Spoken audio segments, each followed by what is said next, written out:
Hey everyone, it's Samantha, and today I'm going to show you an easy crock-pot marble cheesecake recipe. This recipe you're going to need 1 tablespoon of cocoa powder. I like the Hershey's Dark, about a cup of crushed up Oreos. You can just blend those in a food processor, a quarter of a cup of granulated sugar, about half a teaspoon of vanilla, 1 block of cream cheese, 1 egg.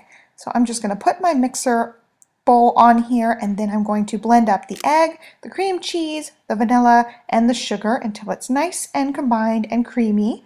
And when I'm done blending this up, you want to make sure that you scrape down the edges, make sure everything's nice and incorporated in here. This is what your mixture should look like when it is done, and then get another bowl and put about half of the mixture in a separate bowl. Now in the mixer we're going to add a tablespoon of the cocoa powder. That makes that part of the cheesecake chocolate. So we're going to mix that up really nicely. Make sure everything gets nice and chocolatey. Don't forget to scrape down the sides so you get everything mixed in. And here's what your chocolate mixture should look like. Just nice and thick and creamy. So let's go ahead and get our crock pot set up. You're just going to need a crock pot, and mine's stained up on the inside. It is clean, but just add a little bit of water to the bottom of your crock pot and make sure your dish fits in your crock pot nicely. And I always test this out before I add my cheesecake actually into the container in case I overflow my water.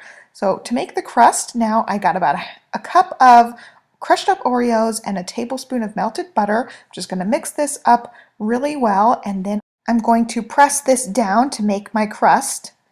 And you can just use your clean hands to press down the crust. It's just super easy if you use your hands. So there's my crust. Now I'm going to spoon in my 2 mixtures, just spooning in each one a couple of spoonfuls at a time and trying to get it not to where all the white's in one clump and all of the chocolate is in one clump. You want it to be nice and mixed up. So here I'm just spreading out my little clumps of the white part.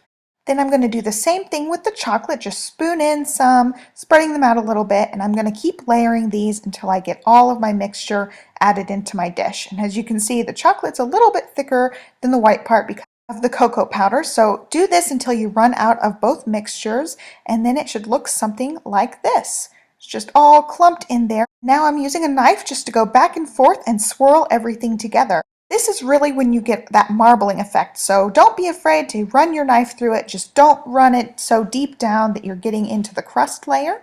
So just go lightly. As you run your knife around and marble it up, it does end up flattening out just a little bit, but we do want it to be all the way smoothed at the top. So I went ahead and grabbed a spoon and flattened it just a little bit more.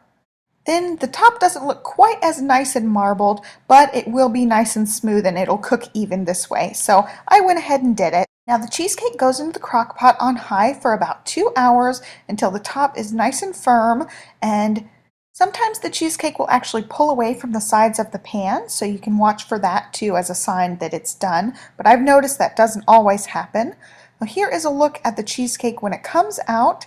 It looks nice and smooth, and since it's been on high in the crock pot, be sure to use some oven mitts because it will be hot. Here is the cheesecake, and it's firmed up on the top. You just touch it lightly, you can tell that it's firm.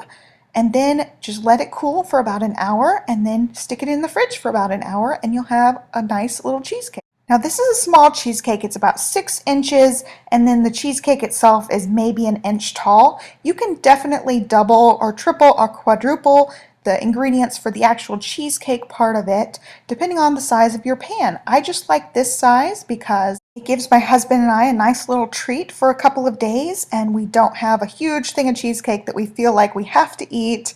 But you can definitely multiply this recipe to make as big a cheesecake as fits your needs. So I hope you guys enjoyed this video. I did get the original recipe from a crockpot recipe I found on Pinterest. It was just a plain white cheesecake, and I just made it my own by making it a marble cheesecake. So I wanted to share that with you guys. So that's it for today. Be sure to subscribe so you don't miss any of my videos, and I'll catch you guys next time. Have a great day. Bye.